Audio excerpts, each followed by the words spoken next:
Yuk jadi bagian dari dakwah kami. Dukung operasional dakwah dan sosial kami, raih pahala amal jariah yang terus mengalir sampai hari kiamat. Assalamualaikum warahmatullahi wabarakatuh. Alhamdulillah, wassalatu wassalamu ala rasulillah. Segala puji dan puja kehadirat Allah subhanahu wa ta'ala, juga salawat dan taslim kepada Nabi besar Muhammad sallallahu alaihi wa ala alihi wa sahbihi wasallam. Saudaraku seiman, seperti biasa di hari Rabu siang hari pukul 13.00 waktu Indonesia Barat, kita akan melanjutkan bedah buku kita Riyadhus Shalihin, tulis oleh Imam Nawawi rahimahullah. Semoga Allah subhanahu wa ta'ala mengikhlaskan niat kita semua dalam hal menuntut ilmu, dan juga semoga Allah subhanahu wa ta'ala menjadikan ini sebagai tambahan amal soleh kita pada hari kiamat nanti. Dan bagi teman-teman yang mengikuti acara ini, jangan lupa teman-teman coba ajak kerabatnya, kenalannya, share di grup dan di medsosnya tentang pengajian live ini. Semoga saja insya Allah ada di antara mereka yang tertarik untuk mendengarkan dan akhirnya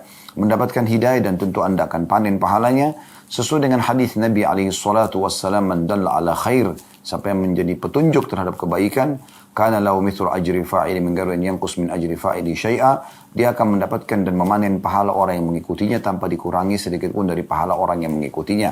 Dan juga teman-teman sekalian, sebagaimana umumnya di medsos biasanya orang diajak untuk memberikan dukungan terhadap channel-channel, maka tentu saja tidak ada yang aib bila seorang dai mengajak para pengikut dan netizennya untuk mengikuti dengan follow dan juga subscribe serta juga loncengnya bagi di YouTube, dan teman-teman juga di Instagram dan Facebook bisa mengikuti dan menyebarluaskan insya Allah. Tujuannya agar kebaikan yang berisikan agama Allah subhanahu wa ta'ala bisa tersebar, dan juga akhirnya kita panen pahalanya. Bukan urusan dunianya, tapi urusan akhiratnya insya Allah.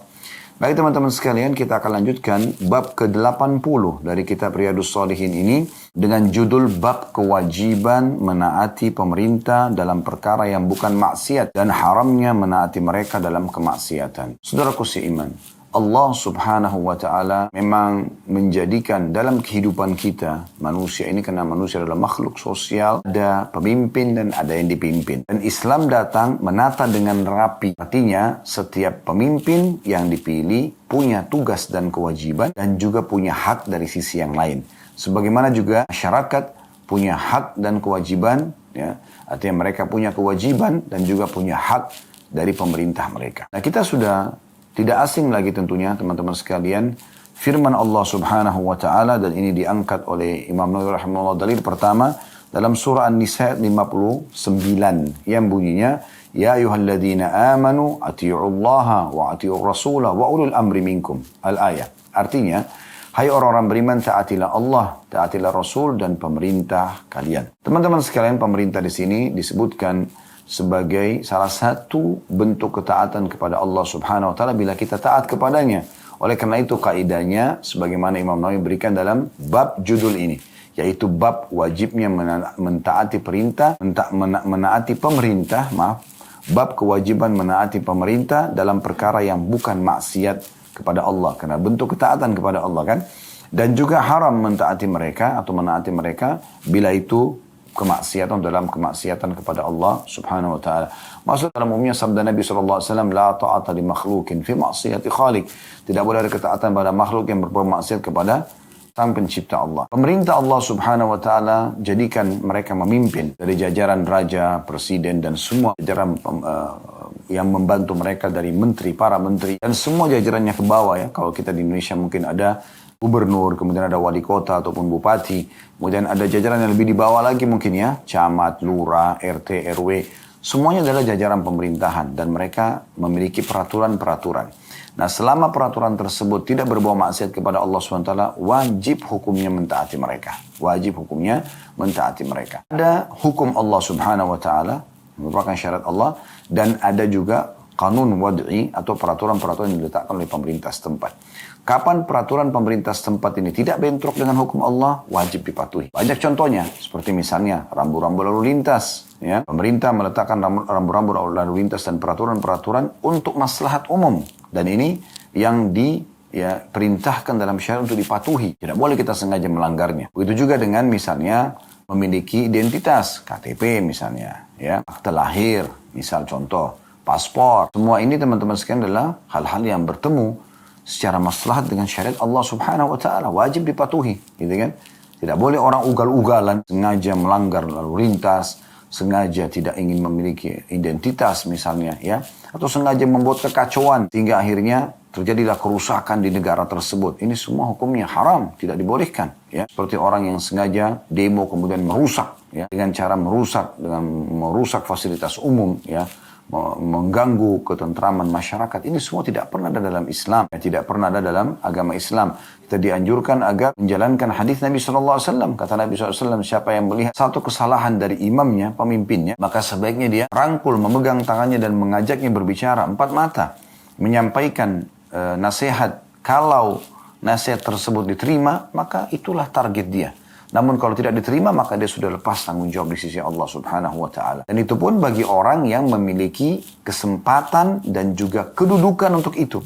Tidak semua orang bisa berbicara. Anda sebagai masyarakat biasa, teman-teman sekalian, jauhi berbicara sesuatu yang tidak bisa Anda jangkau. Anda bicara tentang masalah baik buruknya pemerintah, Anda bicara tentang peraturan, tapi sebenarnya tidak akan sampai, gitu kan. Kalau itu suara bisa sampai dan bentuknya ikhlas karena Allah ingin memberikan masukan, amr ma'ruf nahi mungkar, tidak ada masalah. Tapi kalau tidak sampai, dulu di warung kopi di pinggir jalan, atau lagi di rumah, ibu-ibu lagi masak, berbicara tentang masalah baik buruknya pemerintah, ini unik gitu. Kalau seandainya di pandangan dia buruk, maka belum tentu buruk di pandangan pemerintah. Berapa banyak keputusan pemerintah yang penuh dengan maslahat tapi dipandang buruk oleh individu dari masyarakat tersebut. Sehingga akhirnya dia berbicara terus seakan-akan dia orang yang paling hebat. Padahal belum tentu. Ya, sosok yang sedang berbicara tentang keburukan pemerintah ini, pada saat dia diberikan wewenang, dia bisa menjalankannya.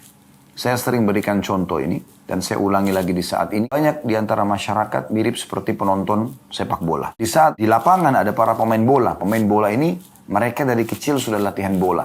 Sudah dari kecil bangun tidur sampai kan istirahat lagi malam hari mereka tendang bola, mereka latihan semua jenis yang berhubungan dengan masalah olahraga sepak bola itu misalnya, ya.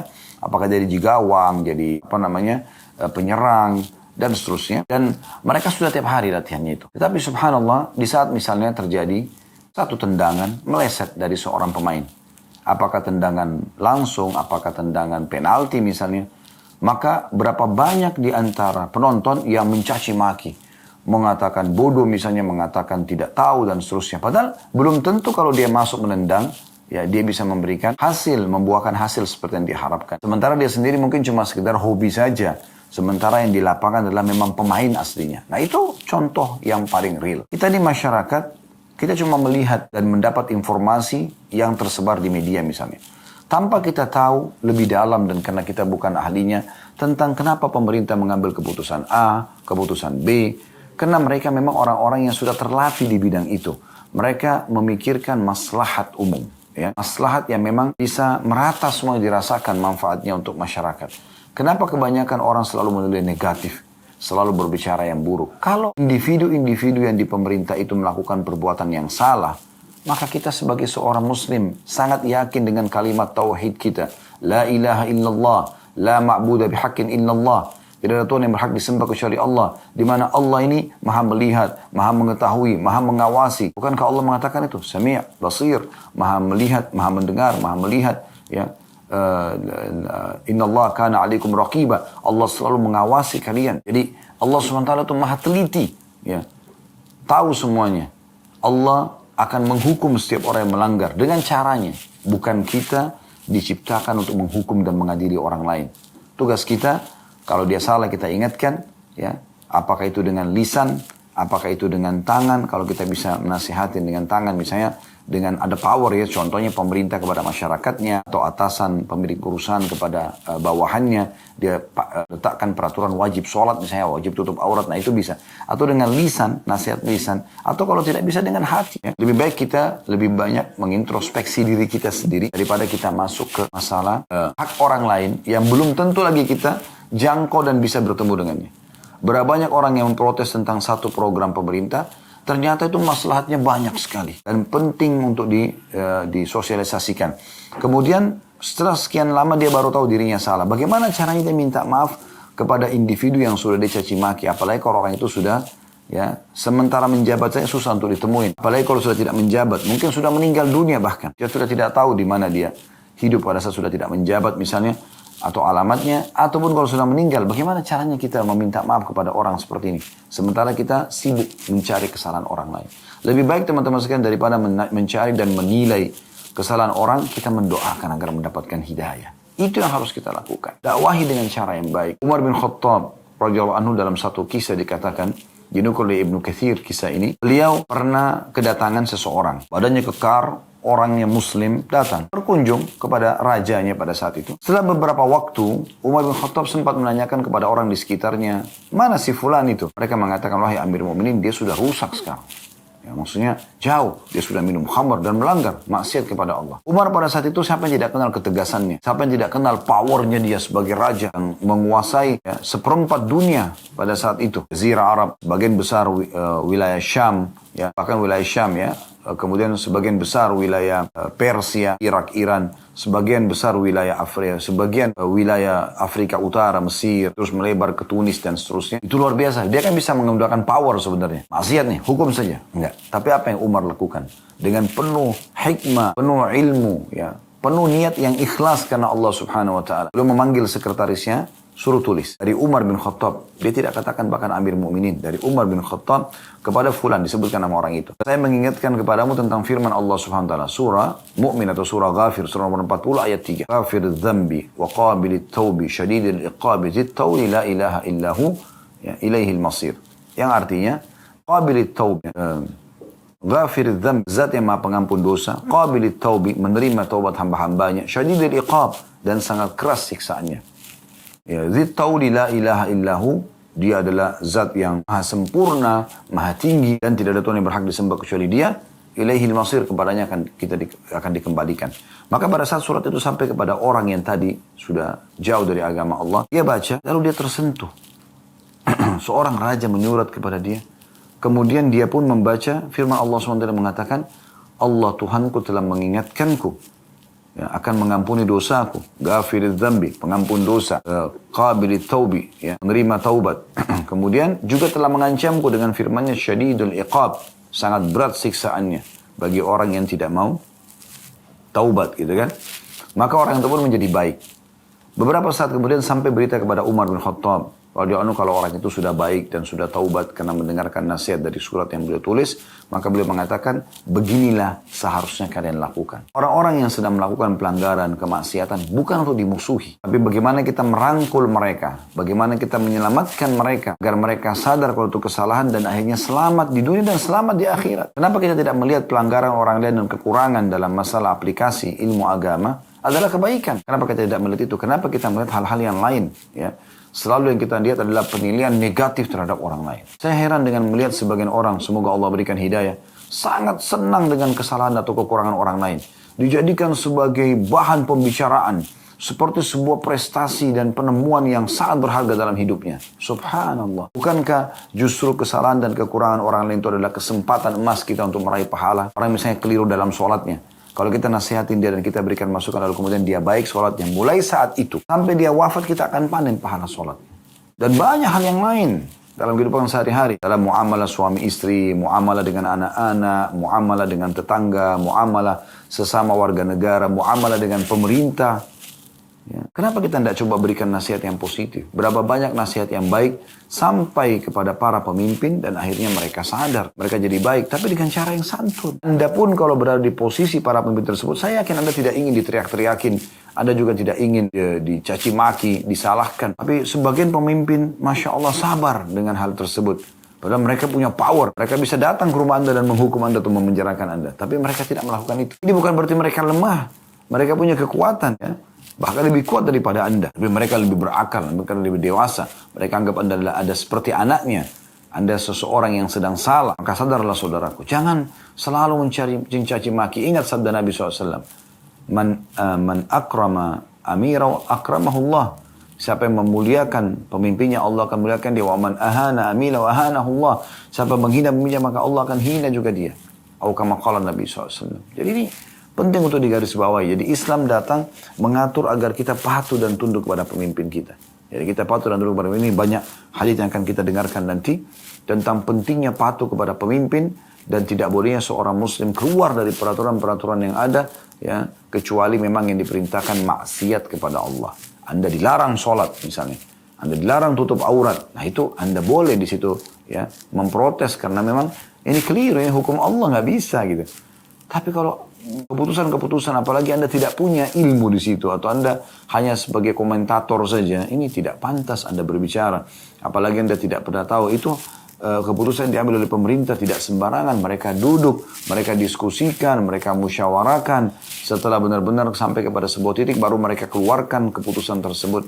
Jadi nggak boleh sembarangan teman-teman sekalian. Jadi kita harus fahami baik-baik, mentaati pemerintah bagian daripada agama Islam. Dan merusak hubungan dengan mereka, ya, menyalah-nyalahkan mereka, ini adalah bagian daripada kemaksiatan selama memang itu bukan maksiat kepada Allah. Kalau dia maksiat itu boleh kita nasihatin. Itu pun teman-teman sekalian, kalau Anda orang yang punya tadi wewenang dan bisa sampai ke mereka. Kalau tidak bisa, sudah Anda doakan saja kebaikan. Semoga saja doa Anda diterima oleh Allah Subhanahu wa taala dan akhirnya Allah perbaikin keadaan pemerintah tersebut karena doa Anda dan Anda panen pahala terhadap semua keputusan yang diambil oleh pemerintah setempat. Semoga Allah Subhanahu wa taala menjaga pemerintah kita, menjaga kemakmuran negara kita, keamanan negara kita, dan selalu saja memberikan petunjuk kepada para pemimpin agar mereka menjalankan tugas dan amanah dengan baik, dan semoga Allah memberikan pahala balasan yang besar terhadap apa yang telah mereka berikan maslahat umum kepada seluruh masyarakat, dan semoga Allah maafkan kesalahan-kesalahan mereka, serta juga Allah menjadikan kita masyarakat yang selalu gotong royong, bekerja sama, dukung-mendukung untuk memakmurkan dan menjaga ketentraman dan keamanan negara kita, dan akhirnya kita bisa menjadi negara yang maju dan menjadi contoh bagi negara-negara yang lain. Allahumma amin. Baik, kita akan masuk teman-teman sekalian membaca hadis pertama dalam bab ini, hadis bab ke-80, bab kewajiban menaati pemerintah dalam perkara yang bukan maksiat dan haramnya menaati mereka dalam kemaksiatan. Itu hadis nomor 668 dari awal belajar, tentu dari Ibnu Umar radhiyallahu anhuma, dari Nabi SAW. Beliau bersabda, "Alal mar'il muslimis sam'u wat ta'atu fima habba wa karih illa an yu'mara bi ma'siyah. فَإِذَا أُمِرَ بِمَعْصِيَةٍ فَلَا سَمْعَ وَلَا طَاعَةٍ." Hadis ini riwayat Bukhari Muslim. Terjemahannya, wajib atas setiap muslim untuk mendengar dan taat dalam hal yang dia sukai atau dia benci dari keputusan-keputusan yang ada. Dia suka atau dia tidak suka. Kecuali jika dia diperintah berbuat maksiat. Ini tolak ukurnya. Kalau disuruh berbuat dosa dalam agama Allah, maka apabila dia diperintahkan berbuat maksiat, maka tidak ada kewajiban mendengar dan taat di poin itu. Bukan semuanya, ya. Jangan sampai nanti ada satu keputusan yang melanggar agama Allah, tapi keputusan yang lain tidak, maka kita mengukur rata semuanya. Enggak, ya. Jadi tolak ukur adalah perbuatan tersebut yang sedang, atau keputusan tersebut, butir-butir yang sedang disosialisasikan misalnya. Nah itu yang kita bisa diskusikan dengan pihak pemerintah. Nah ini kita diskusikan, kita sampaikan, kita ajukan, dan kita doakan. Semoga Allah Subhanahu wa ta'ala menjadikan ini adalah kebaikan, ya. Dan itu Anda perlu kemas setiap aktivitas Anda dengan sabda Nabi SAW, "Ma nazala linu fi syai'in illa zanah." Tidak ada sesuatu yang diliputi dengan kelemah lembutan kecuali akan menghiasinya. "Wa ma nuzi'a min syai'in illa syanah." Dan tidak ada sesuatu yang diangkat darinya kelemah lembutan kecuali akan merusaknya. Jadi harus hati-hati sekali kita dalam masalah poin-poin seperti ini. Baik, hadis ini teman-teman sekalian memberikan beberapa pelajaran kepada kita. Yang pertama, wajibnya taat kepada pemerintah dalam setiap keputusan yang telah diputuskan oleh pemerintah yang bukan berbau maksiat. Nah, dikatakan di sini, alal mar'il muslimis sam'u wa ta'atu fima ahab wa karih. Setiap muslim wajib mentaati dan dengar apapun keputusan pemerintah, ya, selama itu bukan maksiat, gitu kan. Baik dia suka keputusan itu atau dia tidak suka. Kemudian pelajaran yang kedua atau faedah kedua dari hadis adalah bolehnya setiap muslim tidak patuh. Lawan daripada faedah pertama tadi. Kalau yang diperintahkan khusus secara substansial bahasannya, kalau diperintahkan itu berbau maksiat kepada Allah. Nah di poin itu dia tidak taat, tapi bukan menyeluruh ya, tapi di poin itu saja. Kita langsung masuk ke hadis nomor 2 dalam bab ini, urutan 669 dari awal belajar, masih dari sahabat yang sama, Abdullah bin Umar radhiyallahu anhu. Beliau berkata, "Kunna idza bay'na Rasulullah sallallahu alaihi wasallam 'ala as-sam'i wa ta'ati yaqulu lana fi mastata'tum." Hadis ini riwayat Bukhari Muslim. Bila kami mengambil janji setia Rasulullah sallallahu alaihi wasallam untuk mendengar dan taat, beliau bersabda kepada kami dalam batas yang kami sanggupi. Riwayat ini teman-teman sekalian menyempurnakan bahasan riwayat yang pertama tadi. Itu urutan 668 dari awal belajar. Jadi kita wajib taat kepada pemerintah. Dan di sini ada bahasa Nabi SAW sesuai dengan kesanggupan. Ya. Artinya semampu kita. Kita tidak boleh membangkang, tapi kita jalankan semampu kita. Selama kita mampu, lakukan. Dan itu karena Allah subhanahu wa ta'ala. Agar ada nilai pahalanya. Kita sabar sedikit dengan lampu merah misalnya. Karena kita tahu ini adalah taat kepada pemerintah. Perintah Allah dan Rasulnya. Maka dengan sabar sedikit kita niatkan sebagai patuh kepada pemerintah kita. Karena Allah perintahkan ada pahalanya. Sulitnya apa? Anda tinggal sabar. Anda tidak mengganggu orang lain. Tidak ugal-ugalan. Dan Anda dapat pahala. Lampu merah 1 menit. Gitu kan? Sabar, 2 menit. Ya. Syaitan sering kali membuat kita seperti orang yang tidak bisa sabaran. Karena memang dia ingin kita bermaksiat di poin itu. Mungkin Anda mengatakan, Ustaz apaan sih bahas tentang masalah lampu merah? Akhi dan ukhti. Ini bagian daripada substansial kepatuhan. Pemerintah sudah meletakkan lampu itu untuk dipatuhi. Merah sudah jelas untuk berhenti. Yang kuning berarti berhati-hati. Ya, sudah harus mengatur rem, gas. Ya. Dan hijau baru boleh jalan. Itu pun kalau Anda lihat ya, sudah ada peringatan, maka Anda berhati-hati, berhenti. Jangan sampai Anda bertabrakan dengan orang lain yang ada di sisi jalan yang berbeda misalnya dari Anda. Contohnya, gitu kan. Dan banyak contoh-contoh peraturan-peraturan yang lain yang memang pemerintah sudah meletakkannya. Nah kita hati, semampu kita, gitu kan. Ada apa-apa kita bisa diskusikan dengan pihak pemerintah. Datang ke kantor lurah terdekat, kantor camat terdekat. Ya. Mungkin yang terdekat dengan Anda ada RT, ada RW, Anda bisa tanyakan tentang peraturan yang ada misalnya. Maka Anda bisa menyampaikan masalah itu. Ya. Baik, dari hadis ini kita ambil pelajaran tambahan, satu pelajaran tambahan dari hadis yang sebelumnya, bahwasanya ketaatan terhadap perintah pemerintah, ya, perintah pemerintah yang atau keputusan pemerintah yang sudah diberikan semampu seseorang mukmin dalam menjalankannya dan mematuhinya. Artinya dia coba maksimal dalam menjalankan semampunya dan itu akan ada nilai pahala di sisi Allah Subhanahu wa taala di saat dia meniatkan patuh pada pemerintah karena Allah yang memerintahkan. Hadis selanjutnya nomor 670 ini hadis ketiga dalam bab kita. Masih dari sahabat yang sama Abdullah bin Umar radhiyallahu anhu, beliau berkata, saya mendengar Rasulullah sallallahu alaihi wasallam bersabda, "Man khala'a yadan min ta'atin laqiya Allah yaumal qiyamati wa la hujjata lahu, wa man mata wa laysa fi 'unuqihi bai'ah mata mitatal jahiliyah." Hadis ini riwayat Muslim. Artinya barang siapa yang mencabut tangannya dari ketaatan. Ada putnot nomor 515 di bawah. Kata Imam Nawawi rahimahullah, membangkang pemimpin dan menentangnya dalam perkara yang bukan maksiat. Peraturan apa ini? Wah, nggak mau, pokoknya bangkang. Ribut terus, salah semua pemerintahnya. Gitu kan. Siapa yang mencabut tangannya dari ketaatan, maka dia akan bertemu Allah pada hari kiamat dalam keadaan dia tidak memiliki hujah atau alasan untuk bisa selamat. Dan barang siapa yang mati, sedang pada lehernya tidak ada baiat, tidak ada ketaatan, maka dia mati dengan cara jahiliyah. Di sini ada footnote juga nomor 516 yang dimaksud dengan mati jahiliyah. Kata beliau adalah mati dalam keadaan sesat, seperti matinya orang-orang jahiliyah. Sebab mereka tidak memiliki pemimpin dan ini adalah aib bagi mereka. Ini kata Imam Nawawi rahimahullah. Ini riwayat masih di nomor 670. Ada riwayat lain yang masih milik Abdullah bin Umar juga radhiyallahu anhu yang bunyinya kata Nabi SAW, "Wa man mata wa huwa mufariqun lil jamaah fa innahu yamutu mitatan jahiliyah." Barang siapa yang mati dalam keadaan memisahkan diri dari jamaah, sendiri eksklusif, ya, mau memberontak, mau keluar, maka pada saat dia mati dalam keadaan atau secara jahiliyah. Jadi di sini kita harus bedakan ya, mana poin yang dimaksud oleh hadis ini. Maksudnya dia memberontak, dia keluar, tidak mau patuh. Dengan mana pada saat orang memberikan masukan. Itu memberikan masukan positif saja. Tapi tentu teman-teman sekalian, Anda memberikan masukan sebagai istri kepada suami Anda, beda dengan kalau Anda memberikan masukan kepada anak Anda. Suami Anda pemimpin. Anda memberikan masukan kepada pimpinan Anda di instansi atau orang tua Anda dulu, ya, beda dengan Anda memberikan masukan kepada saudara Anda. Orang tua, walaupun mereka salah, posisi mereka sebagai orang tua, pemimpin, gitu kan, terhadap kita. Anda memberikan masukan kepada atasan Anda di kantor. Beda dengan Anda bicara, memberikan masukan kepada teman-teman Anda. Ya, yang setaraf dengan Anda, satu setingkat dengan Anda. Anda memberikan masukan panglima perang Anda di medan perang. Beda dengan Anda berikan masukan sesama prajurit misalnya. Anda memberikan masukan kepada kapten di lapangan. Dengan Anda berikan masukan kepada sama pemain, beda. Anda memberikan masukan kepada pelatih. Ya, beda dengan sama pemain.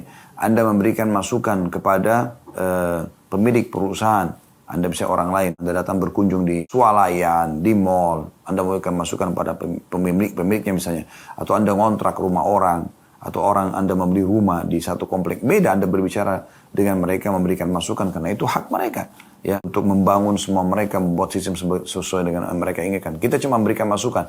Beda Anda berbicara dengan Anda memberikan masukan kepada saudara Anda misalnya, ya, atau anak Anda. Begitu juga Anda memberikan masukan kepada pemimpin Anda. Beda. Gak bisa sembarangan Anda ngomong seperti ngomong sama teman Anda, apalagi sampai mencaci maki. Posisi mereka sangat agung dan mulia.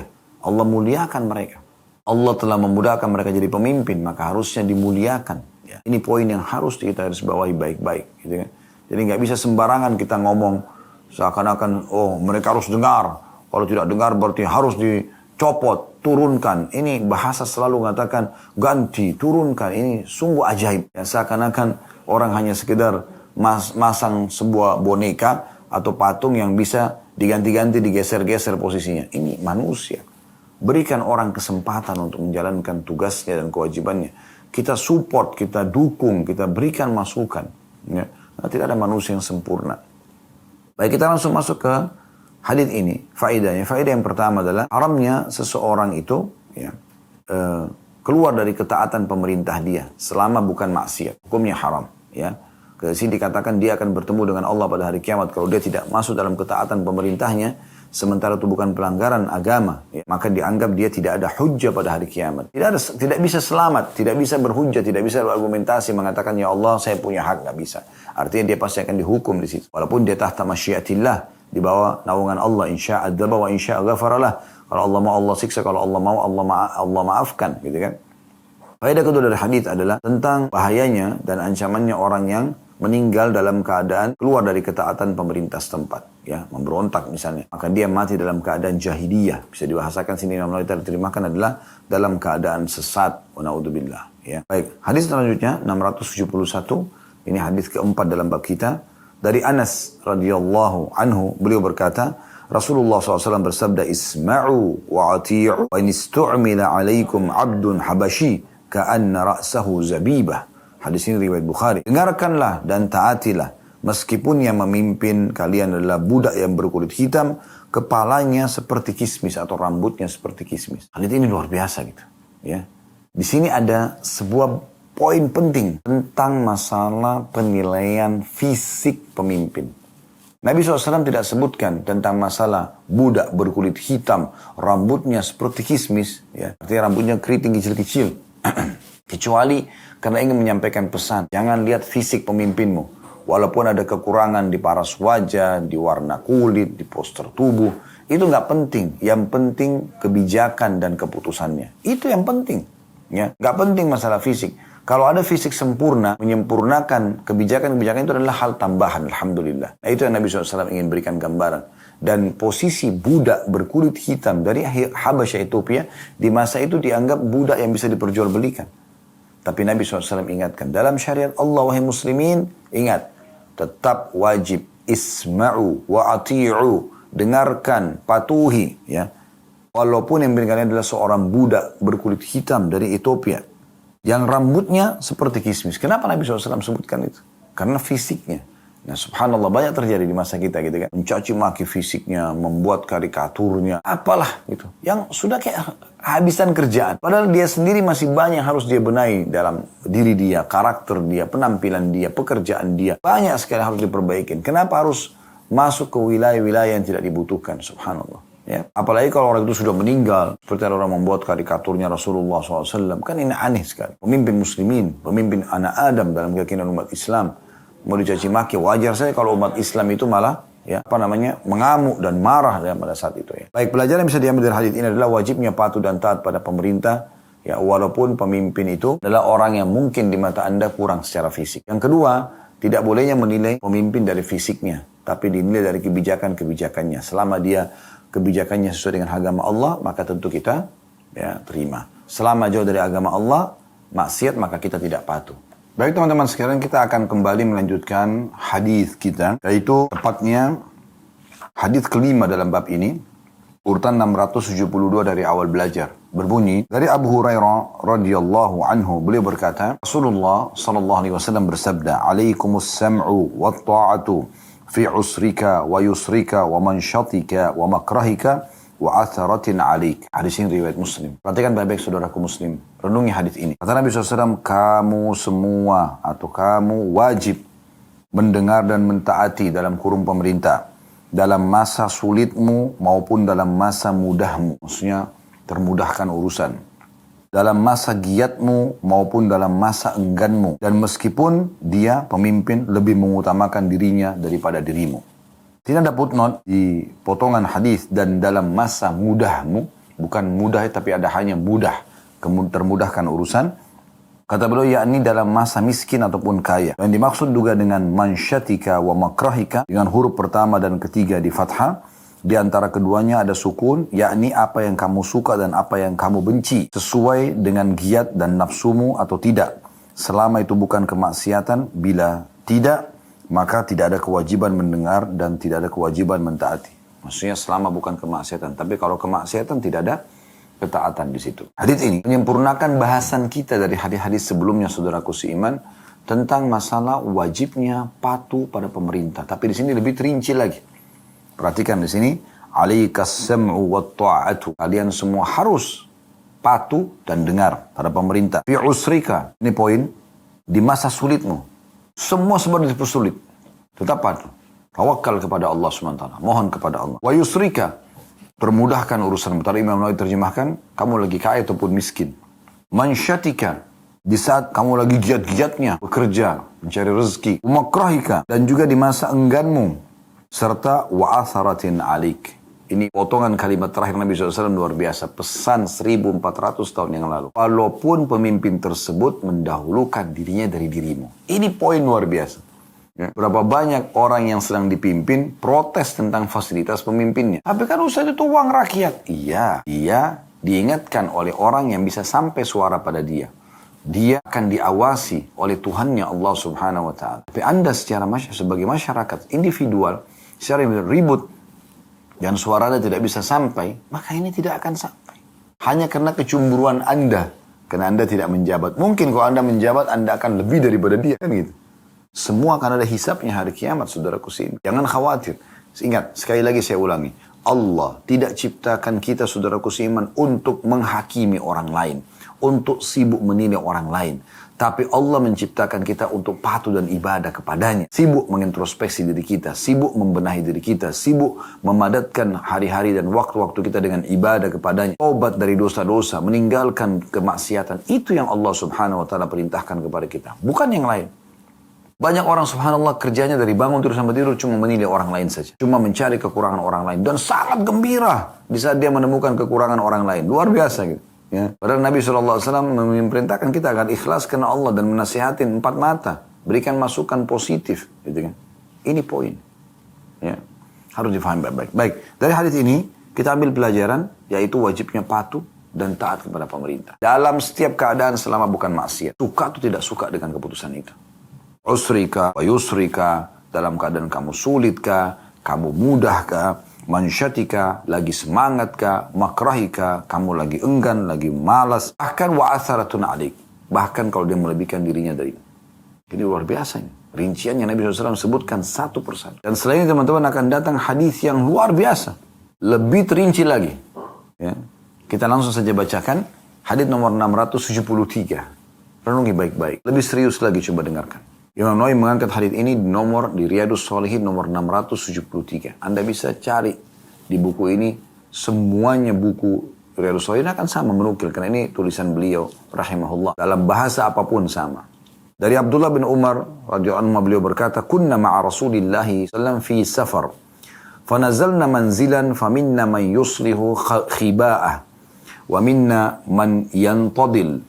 ومنا من هو في جرشه في جشره أولاني ومنا من هو في جشره إذ نادى منادي رسول الله صلى الله عليه وسلم الصلاة جامعة فاجتمعنا إلى رسول الله صلى الله عليه وسلم فقال إنه لم يكن نبي قبلي إلا كان حقا عليه أن يدل أمته على خير ما يعلمه لهم وينظرهم شر ما يعلمه لهم وإن أمتكم هذه جعل عافيتها في أولها وسيصيب آخرها بلاء وأمور تنكرونها وتجيء فتنة يرقق بعضها بعضا وتجيء الفتنة فيقول المؤمن هذه مهلكتي ثم تنكشف وتجيء الفتنة فيقول المؤمن هذه فمن أحب أن يزحزح عن النار ويدخل الجنة فتأتيه منيته وهو يؤمن بالله واليوم الآخر وليأتي إلى الناس الذي يحب أن يؤتى إليه ومن بايع إماما فأعطاه صفقة يده وثمرة قلبه فليطعه إن استطاع فإن جاء آخر ينازعه فاضربوا عنق الآخر. Cukup panjang, saya terjemahkan. Ya, itu hadis ini diriwayatkan oleh Imam Muslim. Terjemahannya, kata Abdullah bin Umar radhiyallahu anhuma, kami bersama Rasulullah sallallahu alaihi wasallam dalam sebuah perjalanan atau safar. Lalu kami singgah di suatu tempat, di antara kami ada yang memperbaiki tendanya, ada yang berlomba memanah, dan ada pula yang menunggui hewan gembalaannya. Tiba-tiba seorang penyeru Rasulullah sallallahu mengumumkan dan memanggil salat berjamaah. Maka kami berkumpul menuju Rasulullah sallallahu alaihi wasallam. Beliau pun lalu bersabda, sesungguhnya tidak ada seorang nabi pun sebelumku, melainkan dia wajib menunjukkan kepada umatnya hal terbaik yang dia ketahui dan memperingatkan mereka dari hal terburuk yang dia ketahui. Sesungguhnya keselamatan umat kalian ini dijadikan pada awalnya, sedangkan akhir umat ini akan tertimpa cobaan dan berbagai hal yang kalian ingkari. Akan datang fitnah-fitnah yang sebagian darinya meringankan sebagian yang lain. Akan datang satu fitnah di mana orang mukmin akan berkata, inilah kebinasaan. Kemudian fitnah itu berlalu. Lalu datang fitnah lagi. Orang mukmin akan berkata, inilah. Barang siapa ingin dijauhkan dari neraka dan dimasukkan ke surga, hendaknya dia menjemput ajalnya, sedangkan dia tetap dalam ketaatan, dalam keadaan beriman kepada Allah dan hari akhir, dan hendaknya dia memperlakukan sesama manusia sebagaimana dia ingin diperlakukan seperti itu. Dan barang siapa yang membaiat seorang imam, lalu memberikan kepadanya telapak tangannya dan buah hatinya, maka hendaknya dia mentaatinya bila mampu. Dan apabila datang orang lain merebutnya, mengganggu pemimpin tersebut, maka penggallah leher orang yang terakhir ini. Hadis ini diriwayatkan oleh Imam Muslim. Hadis ini, teman-teman sekalian, hadis yang cukup panjang, riwayat cukup panjang. Kita langsung saja ambil faedahnya. Faedah pertama adalah keutamaan Abdullah bin Umar radhiyallahu anhuma. Sahabat yang mulia ini banyak meriwayatkan hadis. Namun yang unik adalah dari beberapa perawi hadis, di antaranya beliau, seringkali ada di antara mereka yang menyampaikan awal sebabnya keluar penyampaian hadis Nabi SAW. Di sini kan Abdullah bin Umar radhiyallahu anhuma bisa saja langsung menyampaikan isi hadis, ya kan? Tapi di sini beliau menceritakannya mungkin di waktu itu tidak seberapa diperlukan, karena yang hadir tahu kalau mereka ada yang sedang memanah, mereka ada yang sedang menunggui gembalaannya, mereka ada yang sedang memperbaiki tendanya tadi ya. Yang orang sudah tahu pada masa itu yang hadir di situ. Namun kita yang sekarang kan tidak tahu kejadian itu. Dengan penyampaian seperti ini dalam riwayat dan dinukil ya, dari riwayat ke riwayat, dari masa ke masa, dari generasi ke generasi, maka lebih memberikan kepada kita faedah. Tambahan ekstra selain penyampaian Nabi SAW, oh ternyata pada saat itu mereka sedang safar bersama Nabi, mereka sedang dan diceritakan keadaannya, ada yang sedang memperbaiki tendanya, ada yang sedang berlomba mana, ada yang sedang menunggui gembalaannya, kemudian tiba-tiba ada panggilan seruan salatul jami'ah, as-salatul jami'ah. Ini salat berjamaah, ini biasanya dipanggil selain untuk salat berjamaah juga kalau Nabi SAW ingin menyampaikan sebuah informasi, barulah Nabi SAW menyampaikan nasihatnya. Nah, ini kelebihan sendiri ya yang dimiliki oleh perawi hadis ini, yaitu Abdullah bin Umar radhiyallahu anhuma. Tentu ada juga di antara sahabat yang langsung to the point menyampaikan apa yang Nabi SAW sampaikan. Tapi yang menceritakan seperti ini ada uniknya gitu ya. Karena akan menambah informasi, menggambarkan tentang keadaan di saat itu buat kita yang tidak hadir.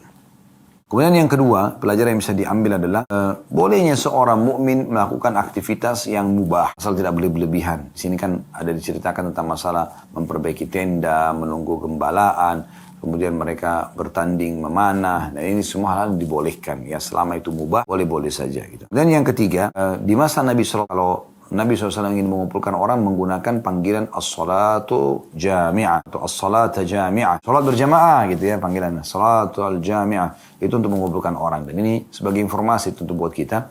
Begitulah cara memanggil di masa itu supaya orang-orang pada berkumpul. Itu pelajaran ketiga. Pelajaran keempat adalah wasiat Nabi SAW tentang tugas para nabi-nabi. Di sini beliau mengatakan, ketahuilah tidak ada satupun nabi sebelumku, termasuk aku tentunya, ya, bahwasanya mereka pasti wajib bagi mereka ya, untuk menyampaikan yang mereka ketahui dari kebaikan yang sudah Allah amanahkan untuk disampaikan. Dan juga mengingatkan agar yang dari hal buruk ya, yang mereka ketahui kepada umat yang sedang mereka dakwahi. Gitu kan? Jadi ini tentang tugas para nabi-nabi dan rasul. Ya, bagaimana mereka tidak meninggal dunia kecuali mereka sudah menyampaikan semua pesan Allah. Memotivasi manusia agar ikut dan patuh menjalankan perintah dan juga meninggalkan larangan. Nah itu poinnya.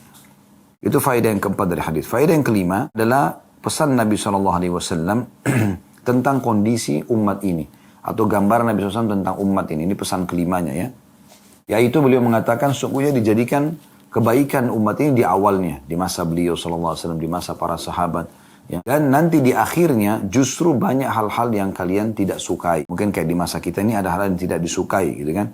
Kadang-kadang terjadi fitnah, ya, ada permasalahan yang umat sedang hadapi. Kemudian fitnah yang lain meringankannya gitu kan.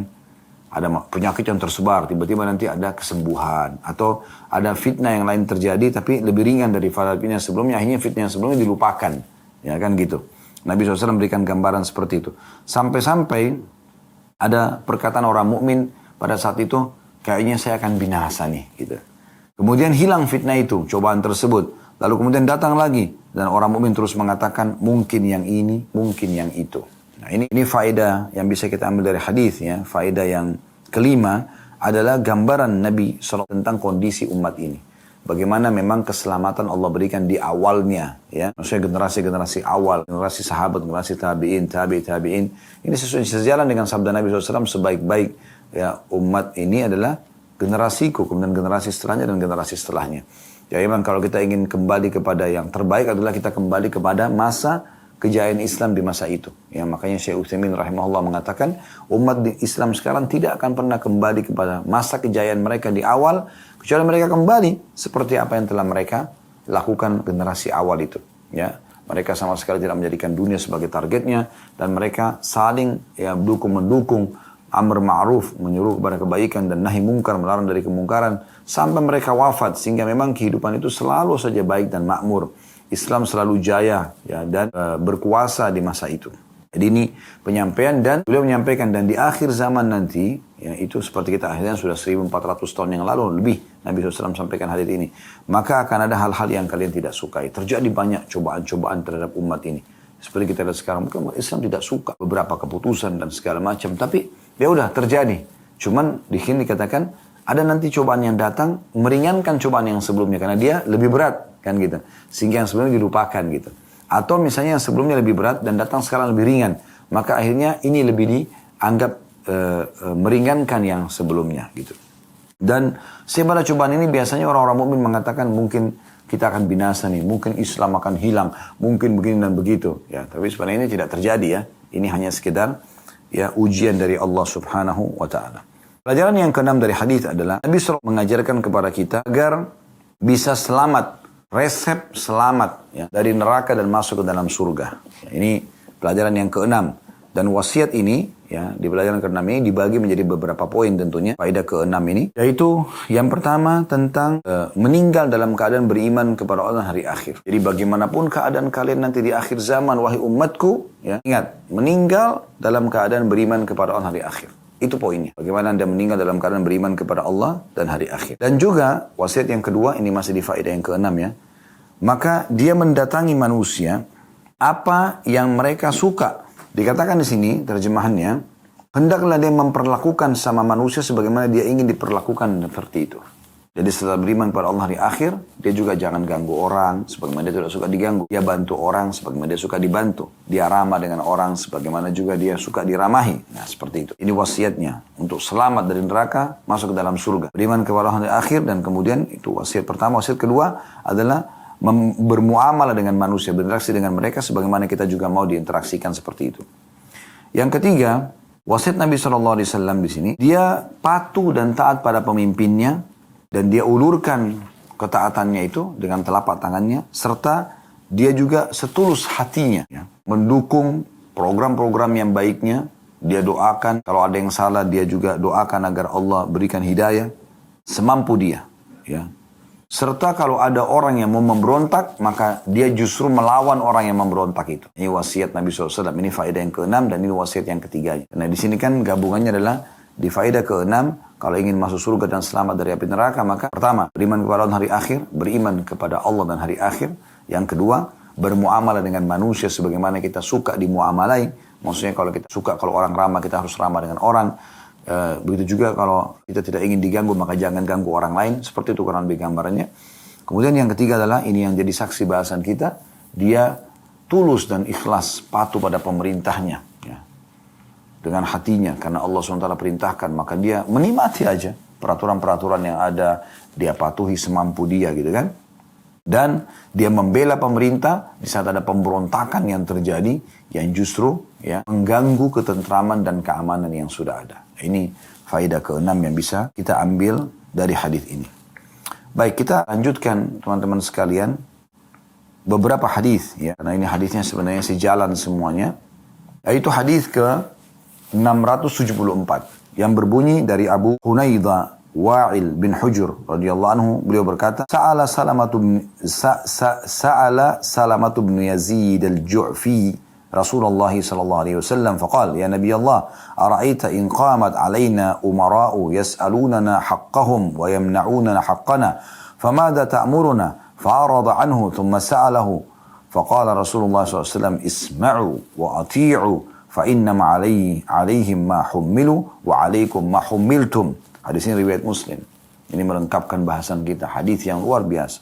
Kata Abu Hunaidah Wa'il bin Hujr radhiyallahu anhu, Salamah bin Yazid al-Ju'fi bertanya kepada Rasulullah SAW. Beliau berkata, wahai Nabi Allah, beritahukanlah kepada kami apabila telah muncul para penguasa yang menuntut hak mereka kepada kami, tapi mereka menghalangi hak kami. Perhatikan, mereka menuntut hak mereka kepada kami. Masyarakat harus begini, masyarakat harus begitu. Ya. Dan menghalangi hak kami. Kami sendiri tidak dapat hak kami. Apa yang engkau perintahkan kepada kami? Maka beliau SAW berpaling dari orang ini. Kemudian dia bertanya lagi. Maka Rasulullah SAW bersabda, dengarkanlah dan taatilah. Karena mereka bertanggung jawab atas semua yang dibebankan kepada mereka. Dan kalian juga bertanggung jawab atas apa yang dibebankan kepada kalian. Ini hadis yang luar biasa. Nabi SAW memberikan jawaban yang luar biasa kepada Salamah bin Yazid al-Ju'fi. Ya. Yang langsung pada saat itu to the point ingin solusi. Ya. Seakan-akan dia mengatakan, ya Rasulullah, apa perintah Anda? Kalau seandainya nanti ada di akhir zaman pemimpin yang cuma sibuk dengan kepentingan dia saja. Kami masyarakat tidak pernah dikasih haknya. Memberontak kan? Nabi SAW beralih dari dia. Tetap dia mengejar, ya Rasulullah, bagaimana? Dia ingin fatwa. Maka Nabi SAW mengatakan perkataan yang luar biasa. Beliau tidak mengatakan, udah memberontak aja, lawan aja kalau memang tidak baik, tidak soleh, udah bunuh aja penggal lehernya. Enggak ada sama sekali. Sama sekali tidak ada seperti itu. Caci maki aja. Enggak. Apa kata Nabi SAW? Isma'u wa ati'u. Tetap dengar dan patuh. Karena sesungguhnya mereka akan bertanggung jawab terhadap apa yang mereka lakukan. Dan kalian juga akan bertanggung jawab terhadap apa yang kalian lakukan. Perintah Allah terhadap pemerintah sudah ada. Perintah Allah terhadap masyarakat sudah ada. Sudah masing-masing akan diminta pertanggungjawabannya. Toh juga ajal kita akan datang di waktunya. Ya, selesai. Hadis ini memberikan pelajaran kepada kita. Yang pertama, tentang masalah bolehnya seseorang bertanya kepada ahli ilmu, para ulama menuntut ilmu sesuai dengan apa yang dia butuhkan. Ya, betul itu dengan adab dan tata krama. Kemudian yang kedua, tentang masalah bagaimana sikap seorang muslim pada saat menghadapi pemimpin yang zalim. Dia sibuk untuk kepentingan dirinya dan dia tidak memberikan hak masyarakatnya. Apa yang harus dia lakukan? Maka di sini jawaban Nabi SAW adalah patuh dan taat. Semasa kita hidup, semampu kita. Apalagi itu kebenaran. Apa maksudnya? Maslahat udah kita ikut, walaupun kita tidak suka. Maksiat kepada Allah kita tidak ikuti. Kita bertahan dengan kondisi kita. Tapi tidak memberontak. Kita tidak bisa terima karena itu misalnya haram dalam agama. Misal contoh. Banyak pelegalan minuman keras, perzinahan di sana sini. Oke, itu kemungkaran. Kita pungkiri dengan hati kita. Kita doakan supaya dapat hidayah. Gitu kan. Mudah-mudahan Allah berikan hidayah, maka itu semua pemerintah yang menutupnya misalnya. Tidak perlu kita melakukan kekerasan, mengganggu orang. Bahkan tugas kita mendakwahi. Mungkin satu persatu akan mereka dapat hidayah nanti insya Allah. Para pelaku pezina itu, para pemabuk bisa mendapatkan hidayah. Sebagaimana tadi kita jelaskan di awal pertemuan kita. Tentang upaya Umar sebagai pemimpin menasihatin orang yang sudah terjerumus dalam kemaksiatan. Mengingatkan tentang firman Allah SWT. Kita tidak pernah tahu. Nah, potongan kata yang mana, potongan ayat Al-Quran yang mana, potongan hadis yang mana dari Nabi SAW yang bisa menyentuh hati seseorang. Seperti saya sekarang, tugasnya hanya menyampaikan. Apa yang Allah sampaikan sebagai hidayah di hati Anda, itu adalah Allah Subhanahu Wa Taala yang mengambil alih. Tidak mungkin kita bisa memberikan hidayah. Ya, Allah SWT mengatakan kepada Nabi Muhammad SAW pada saat meninggal pamannya Abu Talib dalam keadaan kafir. Innaka la tahdi man ahbabt, walakin Allah yahdi man yasha. Hai Muhammad, kau tidak bisa memberikan petunjuk dan hidayah kepada orang yang kau cintai. Tapi Allah memberikan petunjuk kepada siapa yang dia inginkan. Maka ini poin yang harus digarisbawahi baik-baik. Baik, jadi hadis ini kita ambil pelajaran yang sudah kami bahasakan tadi. Yang pertama adalah pentingnya atau bolehnya seseorang bertanya kepada seorang alim apa yang dia butuhkan, tapi itu dengan adab dan tata krama. Dan yang kedua adalah pentingnya seorang mukmin bersikap pada saat dengan patuh dan taat pada saat pemimpin yang sedang dia hadapi atau pemimpinnya zalim. Dia bersabar dengan keadaannya sambil memohon kepada Allah Subhanahu Wa Taala apa yang belum dia dapatkan dan berdoa agar semoga Allah berikan hidayah pemimpin yang zalim tadi. Baik, hadis selanjutnya, 3 hadis tersisa dalam bab ini atau 4 kita akan bacakan dan selesaikan insyaAllah. Hadis nomor 675 dari Abdullah bin Mas'ud radhiyallahu anhu, beliau berkata Rasulullah SAW bersabda, innaha satakunu ba'di atharatun wa umurun tunkirunaha. Qalu ya Rasulullah kaifa ta'muru man adraka minna dhalik? Qala tu'adduna al-haqqa alladhi alaikum wa tas'aluna Allah alladhi lakum. Hadis ini riwayat Bukhari Muslim. Sesungguhnya akan ada sesudahku sikap mementingkan diri sendiri dan hal-hal lain yang kalian ingkari. Mereka berkata, wahai Rasulullah, lalu apa yang anda perintahkan kepada seseorang di antara kami yang menjumpai hal itu? Maka kata Nabi SAW, tunaikanlah hak yang menjadi kewajiban kalian dan mintalah kepada Allah apa yang menjadi hak kalian. Perhatikan akhir hadis, mintalah kepada Allah apa yang menjadi hak kalian. Hadis ini teman-teman sekalian menyempurnakan bahasan kita, yaitu pelajaran yang pertama bisa diambil. Nabi SAW sudah menggambarkan kepada kita akan datang pemimpin-pemimpin nanti setelah meninggalnya Nabi SAW yang zalim. Dikatakan sini hal-hal yang kalian ingkari, kalian tidak suka keputusannya. Bahkan mungkin ada pelanggaran agama yang mereka lakukan, gitu kan? Lalu para sahabat bertanya, ya Rasulullah, apa perintah anda kalau ada di antara kami yang mendapat masa itu? Kata Nabi SAW, tunaikan hak yang menjadi kewajiban kalian. Hak pemimpin apa? Patuh. Ya udah kita ikuti. Begitu saja. Kewajiban kalian. Dan mintalah kepada Allah, bukan pada pemimpin. Karena kalau yang kalian minta tidak dikasih. Karena pemimpinnya zalim, gitu kan? Bagaimana caranya? Minta hak kalian dari langsung sang raja yang sebenarnya. Allah Subhanahu Wa Taala. Allahu Akbar. Ini adalah petunjuk nabawi. Petunjuk Nabi SAW, saudaraku. Jangan keluar dari petunjuk ini. Ini petunjuk yang terbaik. Pelajaran dari hadis. Yang pertama, Nabi SAW menggambarkan tentang kondisi umat di akhir zaman akan ada pemimpin yang zalim. Dan pelajaran yang kedua, sudah Nabi SAW sampaikan bagaimana menghadapi pemimpin yang zalim tersebut. Ya, yaitu dengan menjalankan tugas kita, ya, dan minta kepada Allah yang belum kita dapat sebagai hak kita. Allah punya cara mendatangkan untuk kita perbuatan tersebut. Subhanallah. Pernah Sa'id bin Musayyib rahimahullah dalam sebuah riwayat disebutkan, beliau dipanggil oleh Hajjaj bin Yusuf, seorang pemimpin yang zalim pada masa itu. Dan dia sudah siapkan nata' dan saif, kulit hewan yang dikeringkan, itu biasanya kalau mau bunuh orang dengan pedang. Setiap kali orang tidak sesuai dengan keputusan dia, dipenggal lehernya. Walaupun dia seorang alim, dia tidak peduli. Maka pada saat datang orang-orang sudah tahu Sa'id bin Musayyib ini akan dibunuh. Tapi subhanallah pada saat dia masuk ke istana tersebut, dia komat-kamitkan mulutnya. Kemudian dia tiba-tiba disambut dengan ceria oleh Hajjaj bin Yusuf. Semua orang tidak sangka dalam majelis itu. Disambut dengan ceria, didudukan di sebelahnya, disiapkan makanan yang terbaik. Bahkan Hajjaj bertanya banyak hukum-hukum agama. Setelah itu Hajjaj mengambil parfum yang terbaik yang dia miliki lalu digosokkan di jenggotnya Sa'id bin Musayyib sebagai bentuk penghormatan. Setelah dia keluar, ada seseorang dari majelis itu, seorang yang punya jabatan itu mengatakan, wahai imam, imam itu kayak kita kiai, ustadz, ya. Nah, tadi saya lihat perubahan sikap yang luar biasa. Tidak biasanya Hajjaj seperti ini. Dan kami semua yakin anda akan dibunuh oleh dia. Dan saya lihat pada saat anda masuk ke istana ini, mulut anda komat kambit. Apa yang anda bacakan? Apa yang anda ucapkan? Kata dia, saya mengatakan, ya Allah, jadikanlah kezaliman dan kekerasan orang ini justru kelemah lembutan untukku dengan kemahamurahanmu. Maka Allah terima. Dia minta kepada sang Allah, Allah buat raja yang zalim justru santun dan ramah dengan dia. Subhanallah. Ini makna hadisnya. Bagaimana Nabi SAW mengatakan, minta kepada Allah yang kalian belum dapatkan. Ini poin penting. Kita jarang sekali menggunakan kekuatan yang sebenarnya itu tauhid kepada Allah SWT. Kita kembali dan bergantung kepada Allah, dan Allah bisa melunakkan hati seorang yang zalim untuk tidak zalim kepada kita. Melunakkan, bahkan memberikan hidayah kepada musuh untuk masuk Islam. Bagaimana Naim bin Mas'ud masuk Islam di perang Khandaq dan akhirnya penyebab daripada kemenangan muslimin, ya, setelah Allah Subhanahu wa taala. Bagaimana seorang panglima perang dari bangsa Romawi yang akhirnya masuk Islam karena melihat di medan perang, karena berdiskusi sama Khalid bin Walid pada saat sedang duel dan akhirnya masuk Islam, gitu kan. Dan sekian banyak petunjuk-petunjuk yang bisa kita baca dalam sejarah, itu tidak bisa kami paparkan semuanya. Baik, kita lanjutkan hadis, 3 hadis yang tersisa. Mirip-mirip maknanya, ya. Hadis nomor 676 dari Abu Hurairah radhiyallahu anhu, beliau berkata Rasulullah SAW bersabda, "Man ata'ani asallah, wa man yuti'il amira faqad ata'ani, wa man ya'sil amira faqad asani." Hadis ini riwayat Bukhari Muslim. Barang siapa yang mentaatiku, kata Nabi SAW, berarti dia mentaati Allah. Dan barang siapa yang mendurhakaiku, berarti dia mendurhakai Allah. Ingat, ini pesannya sekarang. Barang siapa yang mentaati pemimpinnya, berarti dia mentaatiku. Dan barang siapa yang mendurhakai pemimpin, maka dia telah mendurhakaiku. Subhanallah.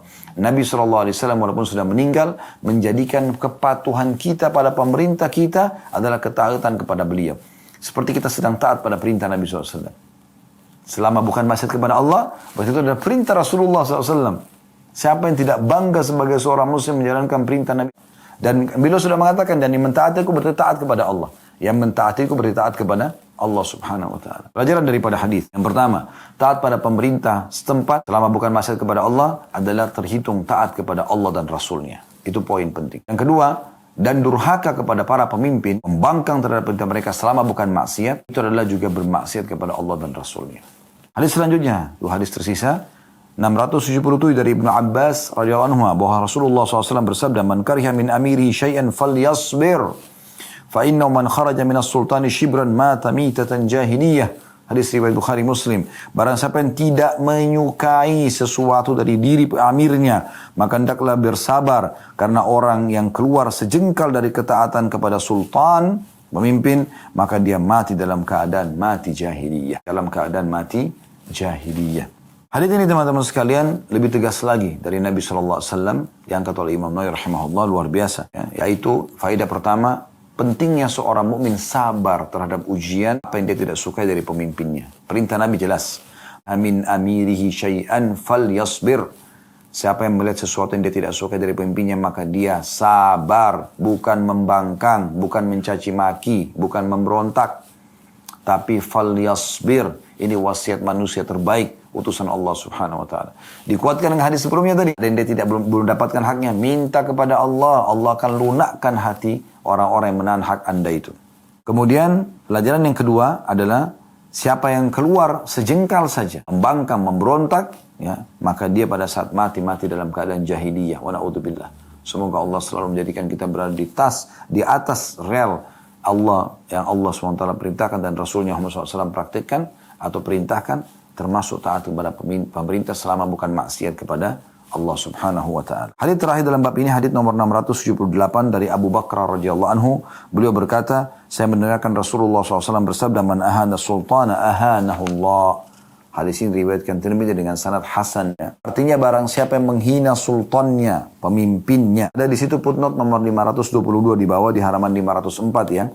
Kata beliau demikian, sedangkan di dalam Sunan Tirmidzi tertulis Sultanallahi fil ard, sultannya Allah di bumi, maka Allah pun akan menghinakannya.